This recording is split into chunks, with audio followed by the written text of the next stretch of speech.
Did you know that there's an herbal tea farm in Dufferin with over 40 different varieties? Hey, it's Josh McEwen here with episode 22 of Dufferin Spotlight on Business, where we bring your community to you by letting you know what's available in the area while highlighting the advantages of shopping local. And this week I'm joined by Joey Lumia, the owner of Escarpment Gardens, which is an herbal tea farm located in Mono, Ontario. Through Escarpment Gardens, Joey makes available his wide selection of herbal teas made with unique ingredients that include sustainably harvested herbs and fruits that are grown without chemicals. On top of being a health-focused and environmentally conscious company, Escarpment Gardens is offering a product that actually contains a bit of Dufferin in it, which is pretty cool. If you would like to get in touch with Joey and order some herbal tea from Escarpment Gardens, check out escarpmentgardens.ca and be sure to like them on Facebook. Escarpment Gardens teas can also be found and sampled at the Orangeville and Shelburne farmers markets, so you can try before you buy. Big thanks to Joey for his time and for making this show possible, and thank you the audience for listening, and I hope you enjoyed this episode of Dufferin Spotlight on Business.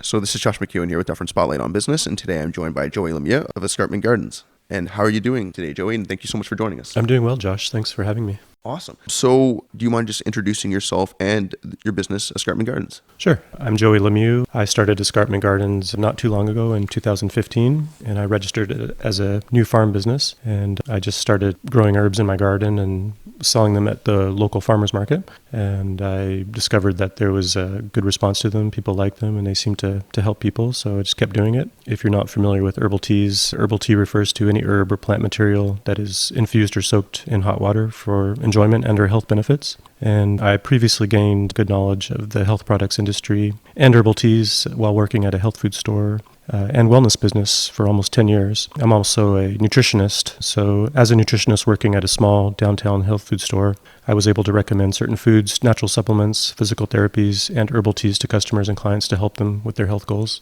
And I just enjoyed doing it and decided just to focus on teas and found that it was taking up most of my time. And that's what I've been doing. Well, it's great. Well, I mean, I could see that experience being a nutritionist being beneficial for making natural teas. I mean, definitely. Especially with actually knowing what you're talking about. Like, that definitely helps. Yeah. That's awesome. How did you decide to become a nutritionist? Just working at the health food store and just wanted more knowledge for myself to be able to, recommend products to people that would help them and to, have insurance and all that kind of thing. It just all kind of fit together and worked organically, I guess. And it also benefits your own life as well. So, I mean, definitely. Yeah. Win-win. Exactly. Yeah. Win-win. Awesome. So that's great. So if you don't mind, what are your most popular products or services? I currently produce around 44 different herbal teas. Wow. And they all focus on unique ingredients. I try to differentiate myself by the ingredients. Some of my signature herbal teas are, I work a lot with chaga. Chaga is a mushroom that grows on the trunks of birch trees, and it's just a great everyday drinking tea that benefits people a lot. So I do a chaga chai. I also do a chocolate peppermint. It's actually wild peppermint. And then I do something called silverberry. It does grow a lot around here, but it's not as well known. And I try to promote it because it has a little berry that actually has essential fatty acids in it, which is more rare, I guess, in the plant world. I mean, you might find essential fatty acids in evening primrose, but otherwise you don't find it too often. So yeah, we've got a lot of those, and it produces a really nice flower in the spring, which benefits the bees that we have too. We've got 12 beehives here too and produce raw honey. Some of the other teas that I like that I produce are pretty simple. I do a cedar pine one that tastes pretty good. It's a good upper respiratory tea. I do a nice lavender mint, and then I do a ginger with wild pear. Actually pick wild pear from up around Owen Sound and dehydrate it and include it in the teas. And I do a lot with wild thyme and just try to focus on the local plants that are growing around and unique ingredients, basically, that you can find yourself. Wow, that's awesome. Yeah. So where can everyone find your teas? I mostly sell at farmers markets. We do have people come right by our farm to pick up teas and honey also. And I sell at some local shops and cafes and restaurants and just do some small events and things like that. And I sell online also from my website, escarpmentgardens.ca. But the bulk of what I sell is at farmers markets. I really like being there and talking to people and making local connections because that often has good spin-offs for sales too in the future. And it's just good to build a community also And I just like farmers markets. I like local food and the whole thing that they're doing there. 100%. I mean, and given your past experience, I can imagine that's probably where you excel. And you can give advice given what people want, given, again, your experience as a nutritionist. Exactly. That's really where I think people would get the most advantage. Mm-hmm. And it gives me a chance to actually sample the teas, so I can see people's reactions and, get direct feedback from them, which is really invaluable compared to, just selling things online or something. I like that person-to-person connection. Well, and that's good too, because I mean, never mind you get to go to see different communities and see what different people want. You can maybe learn new things as well. Exactly. I learn new things all the time. People give me a lot of little points, plants that I might want to look into, or just different ideas. So I always jot them down and keep notes, and I just love that. That's great. That shows that customer service is a big part of what you do. I mean, that really does, because I mean, the benefits people are getting are from going to the farmers markets and talking with you. Yeah, I love that direct connection. Awesome. So how do you make natural teas? Maybe I'll start some of the main benefits of herbal teas that I've discovered. Yeah, please. I kind of gravitate towards herbal teas because I realize people have been using herbs for thousands of years and our bodies are just geared to respond to them. And the good thing about herbs too is that they might be known to help one or two things in the body, but they often have multiple benefits. And they're generally safe for most people with minimal adverse side effects. I like herbal teas, just because they're simple, they're convenient, they're an enjoyable beverage. You can have them hot or cold. I often love having my teas chilled in the fridge in the summer especially. Also find that herbal teas are often more affordable. It's a more affordable way to help your health, sometimes even more than medications or supplements or other options. Herbal teas are relatively easy to grow without a lot of resources and can benefit the environment where they're grown. And also, herbal teas can be made from many different things, herbs, fruits, tree barks, mushrooms, flowers, and more. And they all have different flavors, attributes, and aromas. So there's many different ways that they can appeal to people, basically. Hey everyone, this is our first commercial break. We're new, so we'll just take this time to let you know more about what Dufferin Spotlight on Business is all about, which is a weekly show that features discussions from business leaders from around Dufferin County regarding their businesses and accomplishments.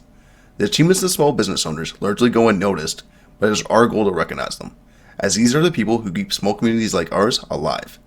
In addition to this, we will highlight the advantages of shopping local, so be sure to check back each week to see the amazing things people are doing through their businesses. To learn more about what we do and other shows that we will be producing, be sure to check out dufferinspotlight.ca. Now I hope you enjoy the rest of Dufferin Spotlight on Business. Do you have to do a lot of testing to come up with your teas, like mixing things together? Like I can just imagine. Yeah, there's a little bit of research and development that goes on. If I have an idea, I'll just dehydrate it and brew it up and see what it tastes like. I mean, not all herbal teas have to taste amazing, but it often helps with people if they do have a good taste. And there's a bit of a balance between combining ingredients just to get the right taste too. So. Yeah, the research and development definitely happens with new products, but I do have around 44 varieties that I do right now, so I'm just trying to focus on them and That's a lot. That's a wide catalog. Occasionally I have a new idea, and also each year with starting plants, which I do, I'll always start trying some new plants and experimenting, seeing what works, what doesn't. Every time something works, I just kind of focus on that, and what doesn't work, just let that go, I guess, basically. Given everything you got to do, I mean, that's a lot of knowledge you got to have. Like, I mean, the nutritionist, the sale, like the business aspect. I mean, that's a given our show. But the food, that's essentially kind of food chemistry at that point, or not even food, but like chemistry. And I mean, that's wild. Yeah, I mean, there's a lot of knowledge that goes with it, but a lot of it's just trial and error too. I mean, working with unique ingredients, often you do have to experiment a little bit, and like I said, just see what works and see what doesn't, and go from there, basically. Cool. So just 44 is an awful lot. I mean, wow. I mean, mint's pretty common, but I tend to, I sell a lot of mint. I just focus on wild mint, which is getting harder to find. When you go to nurseries these days, you can buy mint, but you often don't just see standard mint. So that's the one that I focus on. So what are the natural herbs and ingredients that everyone in our community has access to? There's a lot of common herbs that do grow around us that have a lot of benefit. Number one is the dandelion. Dandelion is basically a superfood. I mean, you can use every part of it, from the root to the leaf to the flower. I focus on the leaf and the root. The root seems to benefit people's livers, and the leaf seems to benefit the kidneys. So it's just a good detox and cleansing tea. And it's great in salads too. I found that when I started gardening that any space that I could sort of reclaim from just grass started to produce all kinds of different herbs, and especially the dandelion, and just started to make more money from that space. So I tend to mow less grass and try to get herbs from those spaces. But other herbs that are pretty common are even yarrow. Yarrow is just a white-colored flower that has a lot of benefits for people with flus or infections, either viral or even bacterial infections. The silverberry is not as well known, but it does grow pretty commonly. Cedar. Is it actually silver? The underside of the leaf is silver, so that's why it's called silverberry. And yeah, cedar and pine are pretty common. Most people can access it pretty easily. There's so many herbs. I couldn't believe, we have 10 acres here at Escarpment Gardens, and I was amazed when I first started gardening here just at the diversity of different herbs that just started appearing that I never imagined were even here. There's so many things. And I do some wild harvesting too, and try to do it sustainably, so never harvest too many, and always allow the plant species to thrive and survive, and that's a big part of what I do too. That's good. Important. Yeah. Very important. Definitely. I mean, especially for the future of your business as well. Exactly. But also for the environment, which is pretty important. Mm-hmm. That's great. So I want to make sure I'm clear on this. I mean, this might seem like a silly question, but when it comes to the leaf of the dandelion, it's the top of it, right? Like the yellow part, theoretically? That's the flower. Okay, sorry. So what's the leaf? The leaf would just be the green leaf, basically. Oh, okay. Yeah. So that's which is good in salads or in tea. Awesome. I never knew. I mean, those are everywhere. Yeah, and I mean, with tea, you can dehydrate your herbs. The main purpose of dehydrating is just to preserve the herbs. But if fresh is always best. So if you can just go out and do a little bit of wild harvesting and pick your own things and just let them soak in hot water for 10-15 minutes, and it makes a really nutritious and medicinal beverage for you to enjoy too. And it's good to experiment a little bit also, because everyone is so unique. What works for one person might not work for the next person. So it's good to try things for yourself and discover the experience yourself. Awesome. And I think this would be a good point to start talking about a little bit foraging and how that is possible in our community, thankfully. Mm-hmm. I mean, it's not good to go trespassing and stuff like that. But do you have any tips for people that forage, or? I recommend trying it. I mean, I find it so therapeutic. Just getting out in nature is therapeutic on its own. Never mind actually harvesting some herbs to use for your health too. Some of the most healthiest things you can do in life are, the simplest. Getting some fresh air, getting some sunshine, getting out into nature. Actually connecting and touching with the herbs, smelling them, tasting them, having that full experience. Getting to know an herb for yourself is something I definitely recommend for everyone. You can forage or look for wild herbs any time of year. You can do it in the winter, summer, spring, fall. There's always something out there to discover. Things in the winter you can harvest are cedar and pine. And I also harvest black cherry bark in the winter. It's great for sore throats or constriction in the throat, basically. So there's definitely something out there all year. But I recommend it, just go out and, if you're having a hard time or a bad day or whatever, just always getting out into nature, for me anyway, helps me always to feel better. It might be a bit of work at first to get out there, but once you get out there, I mean, it's always beneficial no matter what, I find. Yeah. The more you're outside and in nature, and I mean, especially, like you said, connecting with the environment versus, maybe just your head down in a phone outside. I mean, that's, it's better. Definitely. It's good to try it anyway. Yeah, 100%. Yeah. 100%. Hi everyone, Josh here with another commercial break. So now that you know what the show is all about, let me tell you more about what our mission is with Dufferin Spotlight as a whole. We are looking to cover issues that do not get enough attention by the public, in non-divisive ways, with the hope of increasing awareness and moving discussions forward. And in addition to this, with our content, we also aim to support those affected or are trying to solve these issues.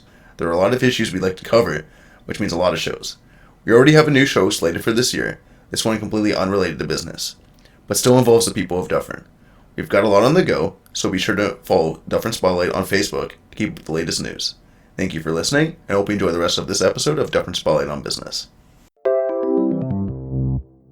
Do you know of any foraging groups in and around the area? Or any resources people could use? Or do you any safety tips for foraging? The best way to find a foraging group locally is just to do a search online. There's some groups on Facebook, and you might find other groups around. Just give them a call, find out what time they're going out foraging, join the group, because when you're with those other people, you do learn a lot. You chat about the herbs, and and all that. And you talk about safety and identification and all that type of thing. Awesome. Usually if you're unsure of the safety of a certain herb, you're often safe to just try even a little piece of it, because there's not too many things out there that are so poisonous that a little bit will affect you a lot. But I definitely recommend connecting with a local foraging group and going out and experiencing it with a bunch of like-minded people. It's a good thing to do. Awesome. So what is permaculture? Permaculture is a design system to help people design their projects so that they're in harmony with nature, basically. There's all kinds of natural systems and patterns that are happening in nature, whether it's wind flow or animal paths, water flow, different things like that. So it's just a way of observing and incorporating all those natural systems in nature into a project. So, for example, if you're building a house, you can angle it towards the sun a little bit just to maximize efficiency.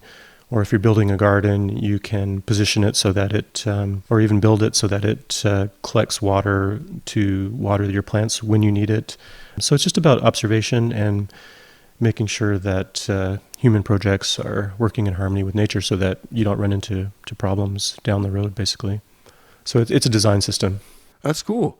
So, just because I'm a tech guy, what I'm hearing about with cities is, smart cities and getting more technology involved and all that stuff. Like, it'd be a lot cooler and probably a lot nicer and prettier if they actually emphasize doing something like that. Definitely. Large communities. Yeah, it helps a lot. Instead of just dedicating a green space that's probably just some sod and a playground. Yeah, it's good to consider, what animals you have around, and even, how people need to use their green space, what they're looking for, things like that. Yeah, because forested areas, but like you're saying, actually, when you're building stuff, actually taking the consideration for things like that, like having a garden that kind of takes care of itself, essentially. That's the idea. Yeah, exactly. Yeah, you want to mimic the patterns in nature as much as possible.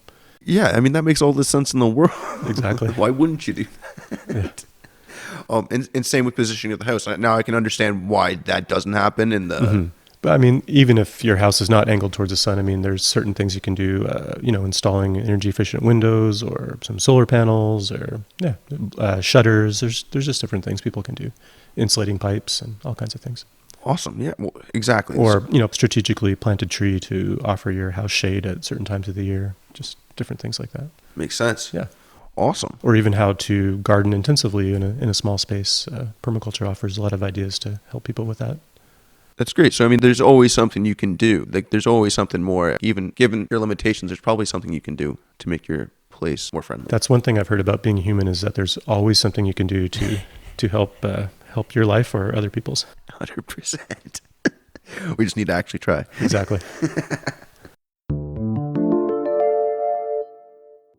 Hi everyone, this is Josh here with a third commercial break. So now that you know about the show and the overall mission of Dufferin Spotlight, you're probably asking yourself how we're going to pay for it all. We will provide advertising opportunities to interested parties, primarily local businesses, so they can reach people just like you. We prefer working with small local businesses, as that's what we are, and it stops us from getting too reliant on big corporations who already have enough influence over the media landscape. If you are an organization who is interested in working with Dufferin Spotlight to promote your products or services, please reach out to us through our website, dufferinspotlight.ca, so we can bring your community to you. Thank you for listening, and I hope you enjoy the rest of this episode of Dufferin Spotlight on Business. Are you working on any major projects or jobs? The herbs and plant materials that we use in our herbal teas, they have to be dehydrated after harvest. So dehydration eliminates moisture in the plant material, which allows it to be preserved. Dehydration requires heat and airflow, which I accomplish with electric dehydrators, supplied in part with solar voltaic electricity. During the dehydration process, the plant material must be dehydrated slowly and at a low temperature, and for the right amount of time to ensure the maximum vitality and for correct flavor also. So some of the projects that I'm currently working on is the completion of a solar dehydrator. I have currently one small one, but I'm building a larger one to accommodate larger harvests, basically. I will usually start things in a solar dehydrator just to get all the major moisture out of it, but then I'll finish it off in the electric dehydrators too. I'm also completing a reservoir with a natural, it's called a bog filter, it's a natural way of filtering ponds. And I'm also expanding garden space, which includes building a rooftop garden this year. Cool. So there's always projects that are on the go to increase efficiency, and just planting more herbs too. That's always top of mind for me, is just having enough stock. So Yeah. every year I try to, go further and plant more and try different things and build on what has worked and let go of the things that haven't. And so, yeah, it's always busy, especially working towards the future. I mean, you have to think many steps ahead and try to get it right so that it works out. Well, your stock is seasonal to a degree, right? So yeah, 100%. You always have to be ready. Yeah. Most of the stock is seasonal. And for me, especially in the fall, it's quite a lot of work just to dehydrate enough stuff to last until it warms up again. It's always a lot of work. Yeah, I can imagine. How long does dehydration take? Every plant material is different. Oh, yeah? Some things are quick, like dandelion leaf. Yeah. And some things take a long time, like pear, which can take pretty much almost 5 days sometimes to dehydrate. Right now I'm dehydrating some chaga mushroom, and it's been dehydrating for a couple days, and it might have to go for a day longer, but some things do take a while. Does it look drastically different a lot of the time? Like it does, yeah. All the moisture is usually gone, so it's almost like a raisin. It's just the moisture's gone, it shrivels up, it gets smaller. The color is usually amplified too, so sometimes things will become a little bit brighter. Cool. It's just different with every plant, basically. Yeah. And one good thing about dehydrating is that it just smells amazing. That's one thing I love, is just the amazing aromas that dehydration produces. That's a benefit too then. Exactly. So again, this might be a silly question that most people know that I probably just don't, or not thinking properly. But when things are dehydrated, do they last longer? They do. Some dehydrated herbs will last up to 3 years, but I find after 1 year, they start to lose a little bit of potency. I mean, you can still easily use herbs for 2 years or so. I know a lot of people have boxes of tea in their cupboards that have been there a very long time. And, unless they've been there for many, many years, I definitely recommend using them up and just drink tea every day. It'll benefit your health in some way, and usually keep your immune system pretty strong too. That's one of the benefits of herbal tea. It's better than soda, that's for sure. Yeah. I mean, that's my problem. There's some pretty good sodas out there too, but so what do you think makes you different from the competition?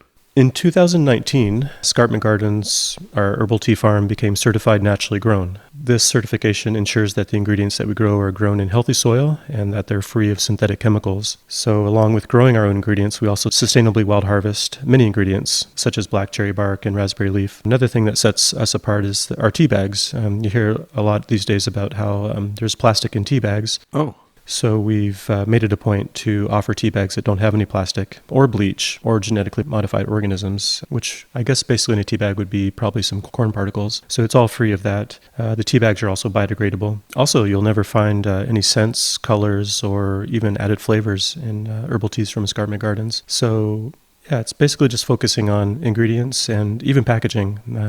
We do have to use plastic just to make sure it's biodegradable and try to minimize it. And so just trying to make everything environmentally friendly and also people friendly as much as possible. I think that's what sets us apart.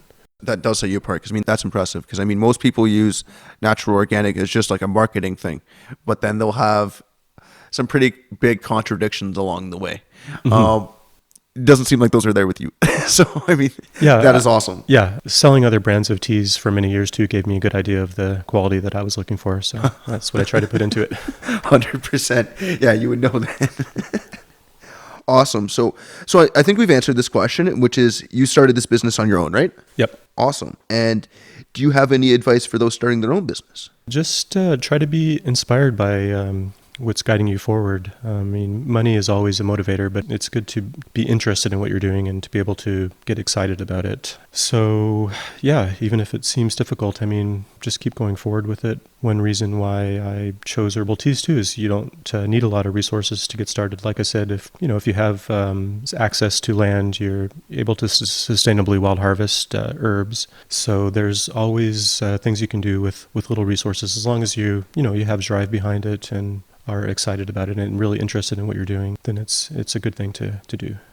Yeah, that's awesome. So I got to ask, actually, did you move here before Escarpment Gardens or after? Before. Yeah? Yep. Wow, that's impressive too. That's good you have the land, because Yeah. Yeah.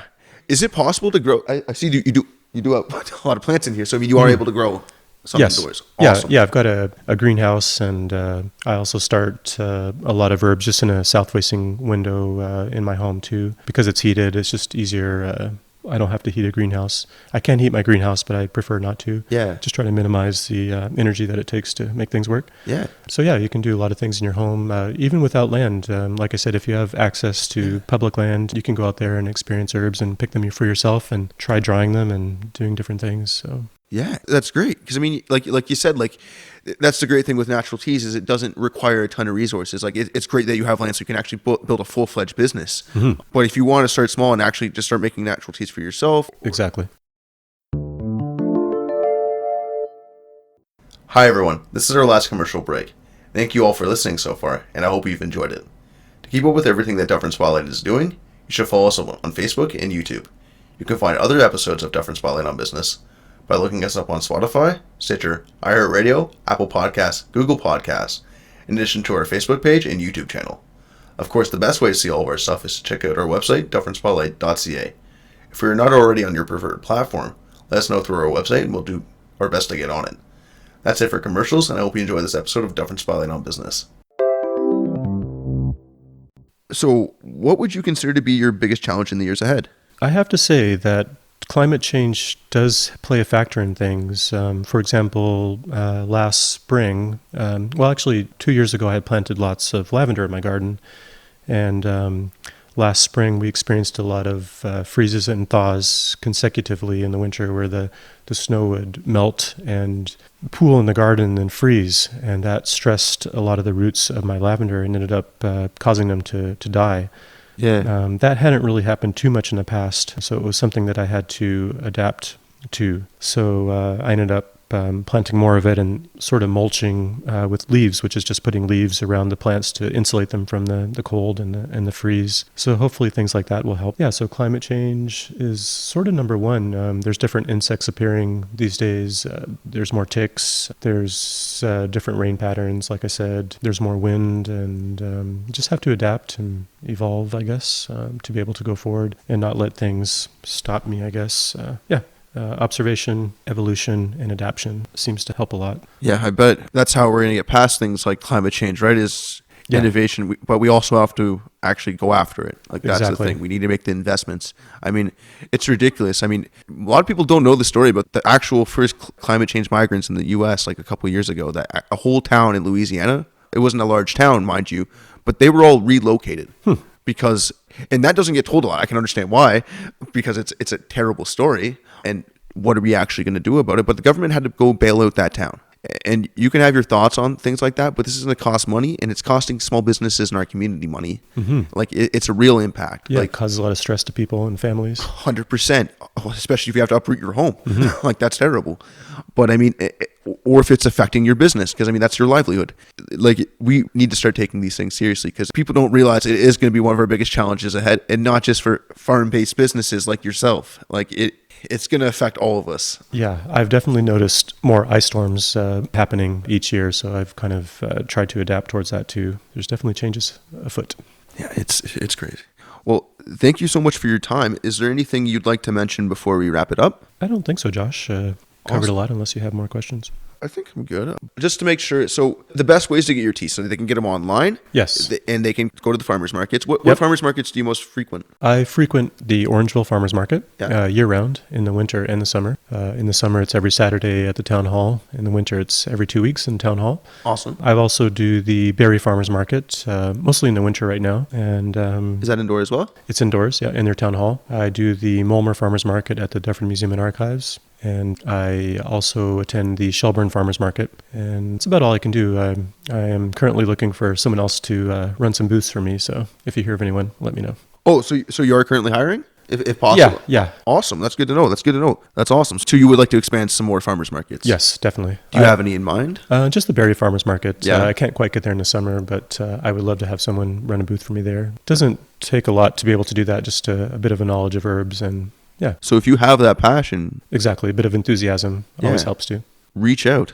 Yeah, definitely. Because I mean, that is awesome. I mean, there's not many opportunities like that in our community. And I mean, going out to Barrie as well, like you get to meet some new people out there. And Exactly. That's a great part of it, is being able to talk to people. that's great. And helping get a local community's brand out there. expanding beyond the Dufferin borders, which is great. We need more of that. We need more money, outside money coming in versus our money leaving. Because I mean, we have enough people going away in the summers for tourism or the winter for tourism, and not enough people coming in. Exactly. So we need great businesses like this to be able to expand their brands outside. And it's great that you're working towards that. Yeah, there's lots of potential for microtourism endeavors for people also to think about also. 100%. Well, I mean, if you don't mind, like you have a yurt that you rent out. Yeah, we rent out a yurt. A lot of couples come up from the city just to get away from the city and get into nature, and they really enjoy it. Spend some time with no electricity, no Wi-Fi, and cooking on a wood stove. People really love that. I think there would be a ton of people even around here that would love that. They wouldn't have to go. That would be great for them. I think a lot of people would benefit from that. That's another project that we're doing is building another yurt ourselves too. It's just an experiment. That's great. So for people that don't know, what exactly is a yurt? It's a round tent-like structure that was originally a nomadic living structure for the Mongolian people. And there's a more contemporary design now that often people put up, but it's basically just a round tent-like structure on a platform that can be a great four-season structure, can handle a lot of snow loads, and can heat up really nicely. It's just a great round living structure, great living space. I definitely recommend checking it out. Thank you so much for your time, because I mean, Thanks, it's great Josh. to have a business in our community that actually sources from our community. It's pretty much kind of Dufferin all the way through. Exactly. Like, that's awesome. And again, you're helping bring that outside the Dufferin borders, which is awesome. I mean, there's not too many businesses that have the ability to do that, or the products that are actually catching on enough to do that. So that's awesome. So again, thank you so much. And Thank you. I want to make sure I capture this. If people are coming to pick up teas, the best way to do that is order online, or is call in, or... Just go to the website. You can always send me an email and just work out a time and come on by and pick up some tea or honey. Awesome. And your location is, if you mind sharing it, do you mind sharing it here? No, 30th Side Road of Mono, close to Primrose. Yeah, just 30th Side Road. We've got 10 acres, and welcome to have you. Awesome. Thank you so much. All right, everybody. That's it for this episode of Dufferin Spotlight on Business, and I hope you enjoyed it. Thank you to Joey for taking the time to help us out with our show, and for those of you who listened. To find out more about Escarpment Gardens and to keep up with everything that they're doing, follow them on Facebook or check out their website, escarpmentgardens.ca. If you would like to learn more about the people and businesses who make Dufferin what it is, be sure to check back every Tuesday for new episodes. The easiest way to do this is to follow us or subscribe to our show wherever you prefer to listen. We are currently available on Spotify, Stitcher, iHeartRadio, Apple Podcasts, Google Podcasts, in addition to Facebook and YouTube. Of course, you can find all of our episodes and more on our website, dufferinspotlight.ca. If there's anywhere else you would like to see us, please let us know through our website, and we'll do our best to get on it. If you haven't listened to our last episode yet, it was with the founder of Dufferin Media, Sarah Clark. You'll be hearing a lot about them because this is the company we recently just announced our partnership with. Through Dufferin Media, Sarah and her team of marketing and public relations professionals work with businesses to establish and grow their online presence in order to generate sales and brand awareness. They can handle all of your online needs, including social media management, public relations, internet marketing, in addition to website creation and management. Dufferin Media can also help set your company up with a brand strategy too. We're fortunate to be working with this great team of people who specialize in skills that are needed now more than ever. So definitely check this out if you're self-employed or plan on being in business for yourself one day. To learn more about Dufferin Media, reach out to them through their Facebook or their website, duffermedia.com. Again, thank you for listening, and until next time, get to know your community and shop local.